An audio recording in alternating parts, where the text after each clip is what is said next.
orang jadi hilang ingatan dia hari kiamat. Nabi tanya dia, apa persiapan yang kamu dah buat untuk menghadapi hari kiamat? Maka sahabat itu jawab, la syai'a, tak ada apa-apa. Tapi dia kata, saya ini cinta ataupun kasih kepada Allah dan Rasulnya. Ini persiapan yang saya ada. Persiapan hak lain tak ada lagi. Tapi hak adanya, hati saya ni begitu kasih, cinta pada Allah dan cinta pada Rasul. Maka Nabi sallallahu alaihi wasallam pun beritahu, sabdakan hadis ini kepada sahabat, anta ma'aman ahbabta, kamu akan bersama dengan orang yang kamu cintai. Dan hadis itu diriwayatkan oleh Sayyidina Anas radhiyallahu anhu. Kata Sayyidina Anas, bila Nabi SAW sebut kepada sahabat ni, anta ma'aman ahbabta, kamu akan bersama dengan orang yang kamu cinta, kamu kasih. Maka kata Sayyidina Anas radhiyallahu anhu, kami tidak pernah berasa gembira seperti mana kami gembira dengan sabdaan Nabi sallallahu alaihi wasallam ini, iaitu kamu akan bersama dengan orang yang kamu cintai. Dan dalam riwayat itu Sayyidina Anas radhiyallahu taala anhu kata, fa ana uhibbun nabiyya sallallahu alaihi wasallam wa Abu Bakrin wa Umar wa arju an akuna ma'ahum bihubbi iyyahum wa in lam a'mal bimithli a'malihim. Kata Sayyidina Anas, saya sangat kasih kepada Nabi sallallahu alaihi wasallam, kepada Sayyidina Abu Bakar radhiyallahu anhu, kepada Sayyidina Umar radhiyallahu anhu, dan saya berharap saya akan berada bersama mereka disebabkan cinta saya ini kepada mereka, walaupun saya tidak dapat melakukan amalan seperti amalan-amalan mereka. Maka kerana itu ulama mengatakan bahawa kita ini ataupun orang-orang yang beriman ini, dalam hati dia perlu ada rasa suka, cinta, kasih, sayang kepada orang-orang yang dekat pada Allah Subhanahu wa taala, orang-orang yang baik, khususnya para ulama.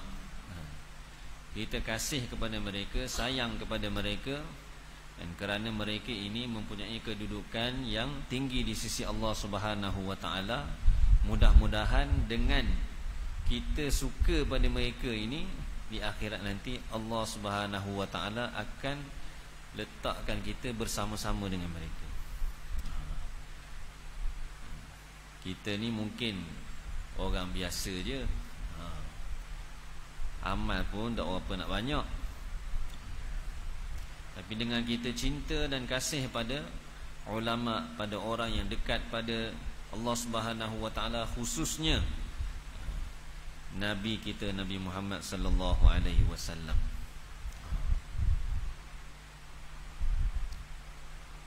kita kasih, sayang kepada Nabi, cinta pada Nabi,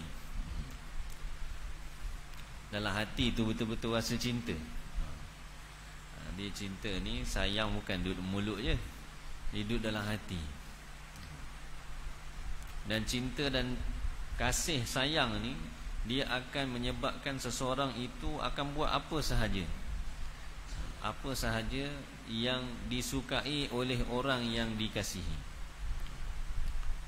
Kalau kita betul-betul cinta pada Nabi sallallahu alaihi wasallam, kasih pada Nabi sallallahu alaihi wasallam, maka kita akan buat apa yang Nabi sallallahu alaihi wasallam suka. Kita akan usaha dapatkan tanda kita kasih pada Nabi sallallahu alaihi wasallam. kita akan sentiasa ingat kepada Nabi sallallahu alaihi wasallam, berselawat kepada baginda sallallahu alaihi wasallam. Mudah-mudahan di akhirat nanti Allah Subhanahu wa taala akan kurniakan kita kedudukan ataupun letakkan kita bersama Nabi sallallahu alaihi wasallam. Wa qala an-nabiy sallallahu alaihi wasallam al-mustasyaru mu'tamanun. Bersabda Nabi sallallahu alaihi wasallam, orang yang diminta pandangan, orang yang diminta pandangan darinya adalah orang yang diberi amanah. Yakni seseorang yang diberikan amanah terhadap apa yang dia akan berikan, yakni apa yang dia akan cadangkan.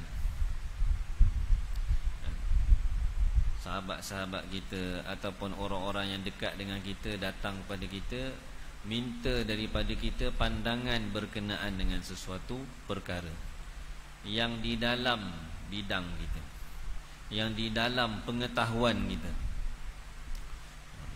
Maka kita menjadi satu amanah atas kita untuk kita memberi pandangan yang terbaik, kalau kita mampu. Sebab bila orang minta pandangan daripada kita ni, bermakna dia tu percaya pada kita. Dia percaya kepada kita, dia mengharapkan kita memberi sesuatu.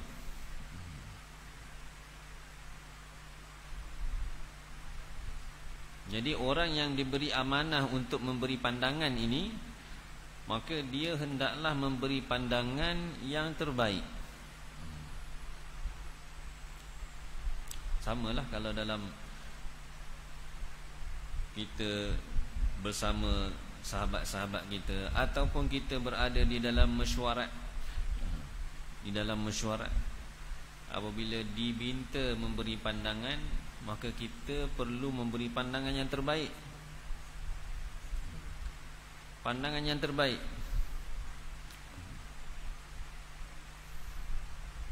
Sebab itu adalah amanah. Amanah di dalam memberi pandangan, memberi cadangan.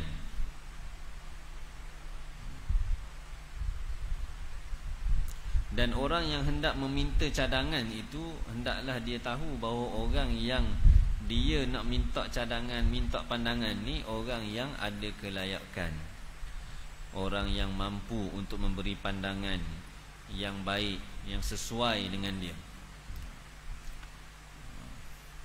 Sebelum ni pun kita dah pernah sebut dah. Kalau orang itu dia tidak ada kelayakan, dia tak tahu pun tentang perkara tu, kalau kita minta pandangan daripada dia, memang dia tak akan mendapat beri pandangan yang baik. Nak minta pandangan tentang pekerjaan, kena tanyalah orang yang mahir dengan pekerjaan. Pekerjaan apa, benda apa.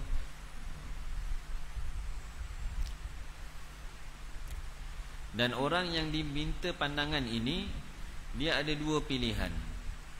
Kalau dia tidak mampu untuk memberi pandangan yang terbaik, dapat menyelesaikan masalah ataupun kemusykilan saudara dia ni, maka hendaklah dia diam. Sebab dalam hadis yang lain, Nabi SAW sebut, orang yang diminta pandangan, dia adalah seseorang yang diberi amanah untuk memberi pandangan yang terbaik. Maka dia ada pilihan, wa huwa bil khiyari, dan dia mempunyai pilihan. Insya'a takallama, jika dia nak, dia boleh cakap. Wa insya'a sakata, dan jika dia nak, dia boleh diam, tak jawab. Maksudnya tidak memberi pandangan.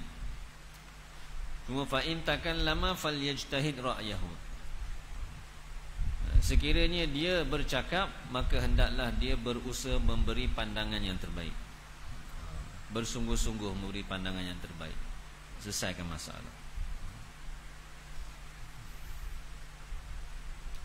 Dalam hadis yang lain lagi, Nabi kata, orang yang hendak memberi pandangan ini, dia hendaklah memberi pandangan, Nabi kata, fal yushir bima law nazala bihi la fa'alahu, hendaklah dia memberi pandangan dengan sesuatu yang kalaulah dia itu berada di tempat orang tu, dia pun akan buat begitu.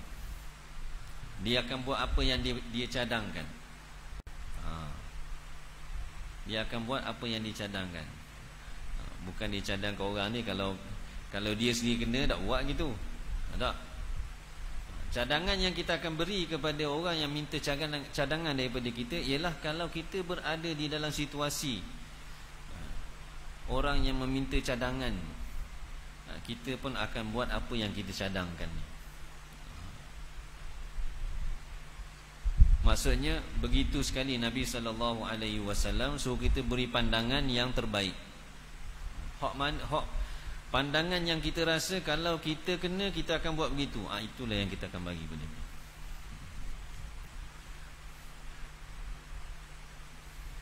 Wa qala an-nabiy sallallahu alaihi wasallam, al-muslimu akhul muslimi la yadhlimuhu wa la yuslimuhu. Bersabda Nabi sallallahu alaihi wasallam, seseorang Islam itu adalah saudara, yakni bersaudara dengan orang Islam yang lain. Dia tidak akan menzaliminya, yakni dia tidak akan menzalimi orang Islam yang lain. Wala yuslimuhu, dan dia juga tidak akan meletakkan orang Islam yang lain di dalam kebinasaan. Ini sifat orang Islam dengan orang Islam. Tak kiralah dia itu dewasa ke, dia kanak-kanak ke, lelaki, perempuan, dia hamba ke, dia orang merdeka ke, samanya. Bila ada nama Islam, saudara. Dalam Al-Quran pun Allah Ta'ala sebut, innamal mu'minuna ikhwatun. Sesungguhnya orang-orang yang beriman itu bersaudara. Bersaudara. Dalam hadis yang lain Nabi bagi tahu, orang beriman ini, orang Islam ni, dia macam satu jasad. Kalau ada mana-mana anggota yang sakit, maka seluruh anggota yang lain dia akan memberi tumpuan kepada anggota yang sakit itu. Macam itulah orang Islam ni. Kehidupan mereka ini sesama mereka, kalau ada satu orang susah, semua akan rasa susah. Semua akan rasa susah. Satu orang sedih, semua akan rasa sedih.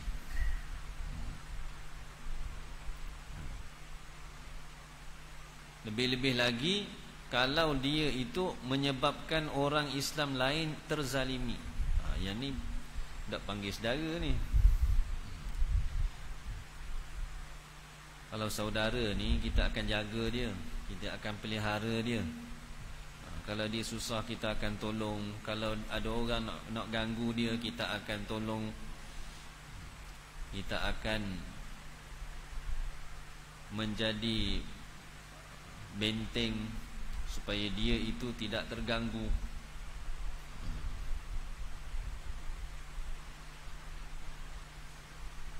Kita tidak akan biarkan siapa-siapa pun mengganggu. Ini perasaan yang perlu ada pada setiap orang Islam. Bila kita nampak ada orang Islam lain yang terkena musibah, ataupun ada orang Islam lain dalam kesusahan, maka kita dalam hati kita ni kena rasa susah. Lebih-lebih lagi kalau dia berlaku depan kita, ada orang Islam yang teraniaya, maka kita kena bantu. Kita bertanggungjawab untuk bantu. Yang ni kita tidak akan serahkan dia, tidak akan biarkan dia di dalam penganiayaan itu. Tolong dia, lepaskan dia waktu dia berhajat, waktu dia susah. Ini hak persaudaraan Islam, saling bantu-membantu. Manusia ni Allah Ta'ala beri kelebihan tidak sama. Wallahu faddala ba'dakum ala ba'din fir rizq. Dan Allah Ta'ala lebihkan sebahagian kamu daripada sebahagian yang lain dalam rezeki. Tak sama. Ada orang lebih, ada orang kurang. Jadi kalau saling bantu-membantu, benda itu jadi mudah. Ini tanggungjawab orang Islam. Dalam satu hadis Nabi kata, unsur akhaka zaliman aw mazluman. Hendaklah kamu membantu saudara kamu. Ini saudara kamu yang Islam. Sama ada ketika dia berlaku zalim. Waktu dia buat zalim pun kita kena bantu. Bantu tolong dia buat zalim ke mana? Tak. Bantu untuk tahan dia daripada kezalimannya. Nampak ada orang Islam buat jahat, tanggungjawab kita untuk bantu dia supaya dia tak buat. Tolong dia. Au mazluman, ataupun pada ketika dia dizalimi. Ketika dia dizalimi, kita halang penzalim daripada berbuat zalim kepada dia. Membiarkan orang Islam dalam keadaan teraniaya, dalam keadaan dizalimi, itu adalah sesuatu perbuatan yang, kalau dalam syarah hadis ini disebut muharramun syadidat tahrimi, sangat-sangat haram.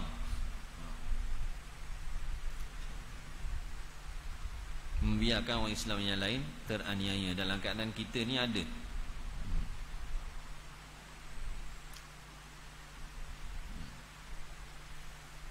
Jadi kalau orang Islam ni dia saling bantu-membantu, tolong-menolong ke arah kebaikan. Kenapa orang buat tidak baik, kita jumpa dia, bagi tahu pada dia, benda ni tak molek, jangan buat. Pujuk dia, ajak dia kepada kebaikan. Ini salah satu cara bantu saudara dia. Bantu bukan waktu dia teraniaya je, waktu dia sedang jauh daripada perintah-perintah Allah. Bantu dia macam mana? Jumpa dia, bawa dia dekat pada perintah Allah. Itu bantu juga.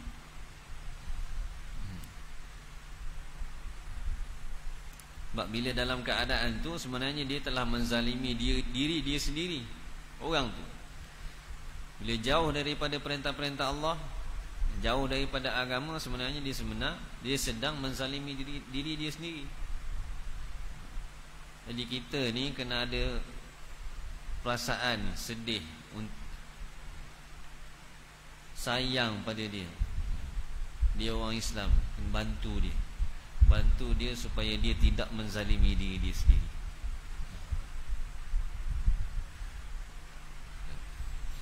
Wa qala an-nabiy sallallahu alaihi wasallam, al-muslimu man salima al-muslimuna min lisanihi wa yadihi, wal muhajiru man hajara ma harramallahu. Bersabda Nabi sallallahu alaihi wasallam, orang Islam yang sempurna keislamannya ialah orang Islam yang selamat orang-orang Islam yang lain daripada lidah dan juga tangannya. Ini orang Islam yang baik Islamnya. Maksudnya orang lain selamat daripada keburukan lidah dia dan juga keburukan tangannya. Tak kira lah dia tu orang lelaki ke, orang perempuan ke. Bahkan dalam syarah hadis ini, bukan sahaja orang Islam yang selamat daripada keburukan lidah dan tangan dia, orang lain pun sama juga. Cuma Nabi sebut dalam hadis ini, sebut orang Islam atas dasar kebiasaannya. Orang Islam ni dia akan bersama dengan orang Islam, duduk dalam kelompok orang Islam. Tapi maksudnya ialah orang yang benar-benar sempurna keislaman dia ialah tidak ada sesiapa pun manusia, sama ada di Islam ke bukan Islam ke, yang terganggu dengan lidah dan tangan dia, dengan keburukan lidah dia, keburukan tangan dia. Nabi sebut lidah. Lidah dan tangan. Anggota manusia ni banyak lagi. Kaki ada. Tapi Nabi sebut dua je, lidah dan tangan. Kenapa? Kata ulama, sebab biasanya dua anggota ni lah yang banyak mengganggu orang. Yang banyak mengganggu orang, lidah dan juga tangan. Nabi sebut lidah. Nabi tak sebut cakap. Nabi sebut lidah. Bermakna lidah ni tanpa bercakap pun dia boleh ganggu orang juga. Dia tak bercakap pun, tak keluar suara pun, boleh ganggu orang. Jelai lidah ke? Isyarat. Isyarat menggunakan lidah. Sindir. Itu mengganggu. Semua bentuk gangguan. Sebab tu Nabi sebut lidah, Nabi tak kata cakap. Maknanya tak nanti cakap. Lidah kita tu tidak menyebabkan orang jadi terganggu, orang lain jadi sakit hati, orang lain jadi nak marah.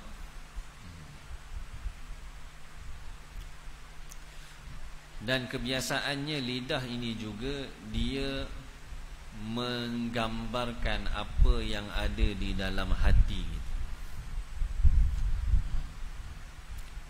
Biasanya lidah ini, apa yang keluar daripada lidah itu,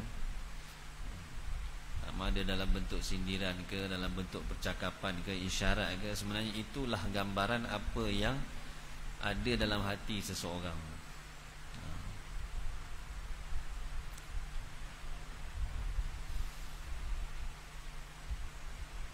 Kemudian Nabi sebut tangan. Kata ulama, tangan ni bukan bermakna tangan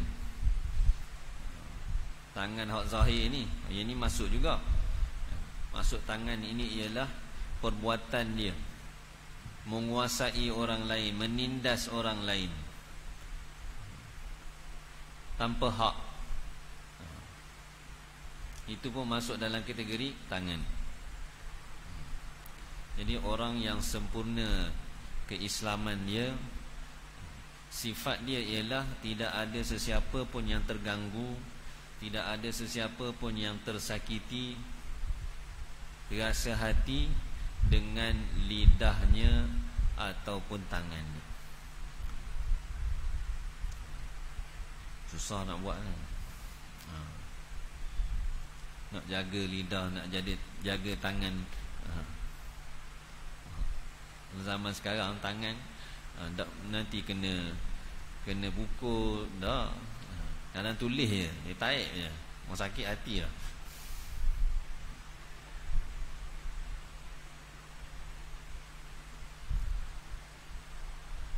Itu pun masuk dalam kategori tangan.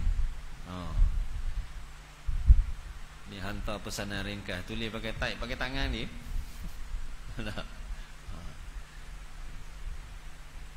Tulis perkataan-perkataan yang menyakitkan, itu masuk dalam hadis.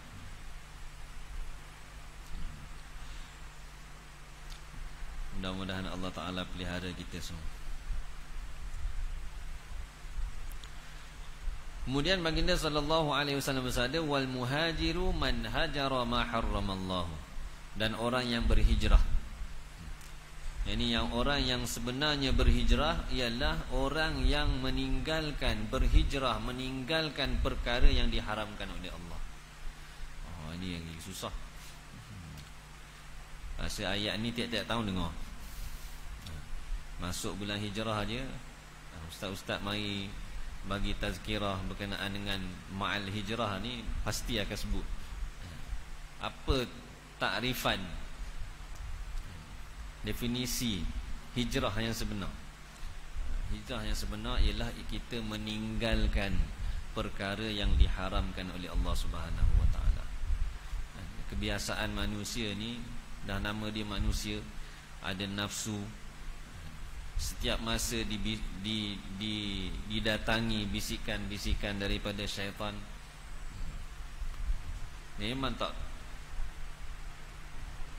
dalam keadaan kita yang lemah ni, memang mudah untuk kita terpesong, kadang-kadang terjatuh dalam perkara-perkara yang haram. Tapi sebagai satu orang Islam, kita kena sedar, selagi iman ada dalam hati kita, insya-Allah perasaan tu dia akan keluar. Dia akan sedar, benda ni Allah tak suka ni, perbuatan ni Allah larang ni. Bila kita sedar tu, maka kita tinggalkanlah. Tinggalkan. Dipanggil hijrah. Hijrah daripada perkara yang diharamkan oleh Allah.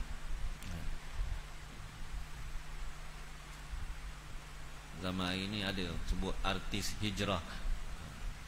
Betul lah tu, dia hijrah daripada buat sesuatu yang diharamkan Allah Subhanahu wa taala, dedahkan aurat dia, dia berhijrah kepada menutup aurat. Betul dah tu hijrah tu. Kena dah taklifan.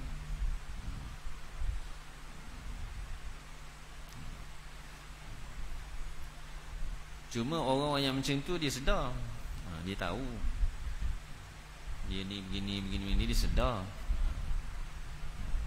Memang kebiasaannya tak sampai seru, dia kata.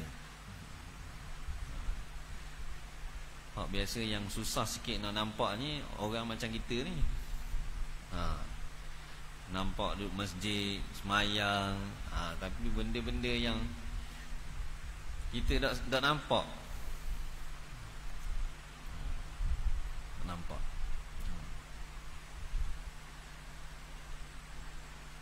Sebab tu ulama sebut, orang yang duduk di dalam suasana kebaikan, suasana ketaatan ni, dia kena lebih berhati-hati. Orang yang maksiat ni, dia tahu benda yang dia buat tu maksiat. Pencuri ni tahu benda yang dia buat tu curi, tak betul. Nah, dia tahu dia tak betul. Tapi kalau orang yang duduk dalam suasana kebaikan, dia akan rasa dia tu betul. Payah nak nampak salah. Payah nak nampak salah. Ini orang yang duduk dalam suasana kebaikan ni, dia kena teliti, tengok keadaan diri dia, muhasabah. Barulah dia akan dapat hijrah. Tinggalkan perkara-perkara yang dilarang oleh Allah Subhanahu wa taala, datang kepada perkara-perkara yang dituntut oleh Allah Subhanahu wa taala.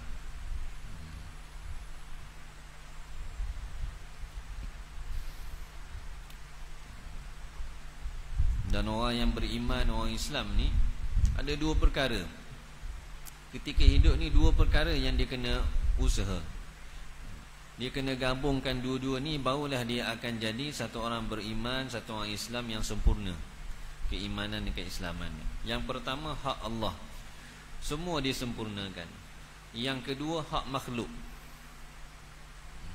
Dua perkara ni, sempurnakan hak Allah, sempurnakan hak makhluk. Gabung dua ni, sempurnalah iman, sempurnalah keislaman.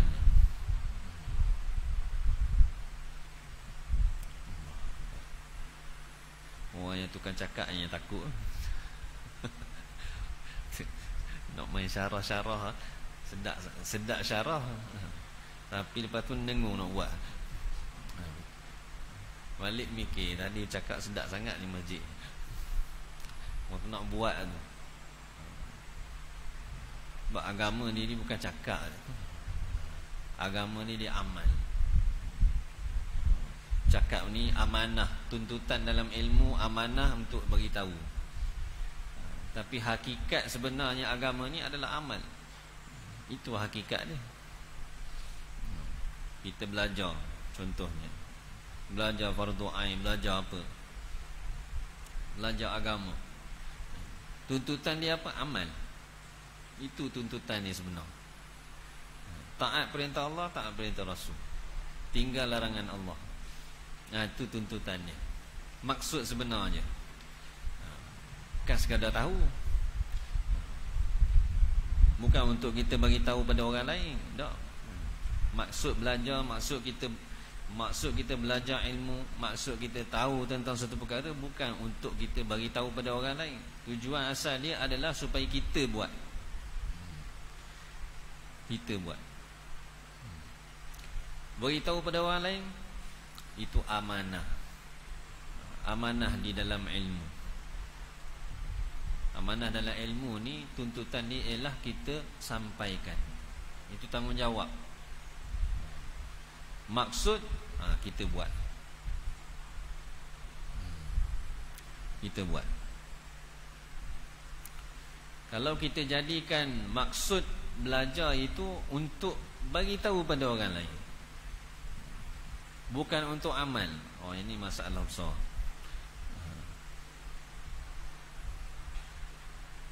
Dalam Al-Quran kata, ya ayyuhalladzina amanu lima taquluna ma la taf'alun.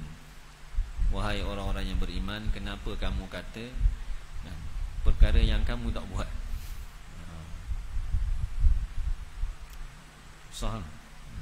Orang macam saya susah cakap banyak.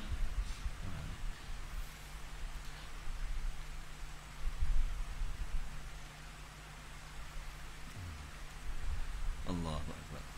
Mudah-mudahan Allah Ta'ala pelihara kita semua.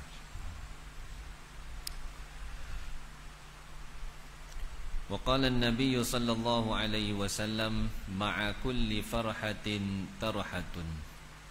Bersabda Nabi sallallahu alaihi wasallam, bersama setiap kegembiraan akan ada kesedihan. Ini satu sunnatullah yang Allah Ta'ala jadikan untuk manusia ini, iaitu manusia ini dia tidak sentiasa dalam keadaan seronok, dalam keadaan suka dah. Bila dia seronok akan datang sedih, bila dia senang akan datang susah. Ini sunnatullah. Tujuannya apa? Tujuannya supaya manusia ini, hamba Allah Ta'ala ni, dia tak leka.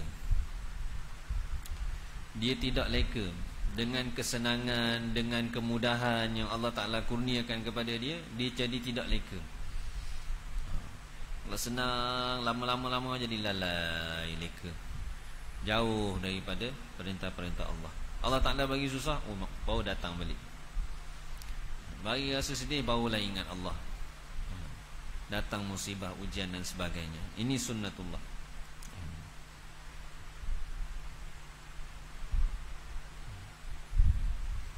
Jadi bila Allah datangkan kesenangan pada kita, selepas tu Allah Ta'ala akan datang kesusahan. Lepas tu datang senang balik.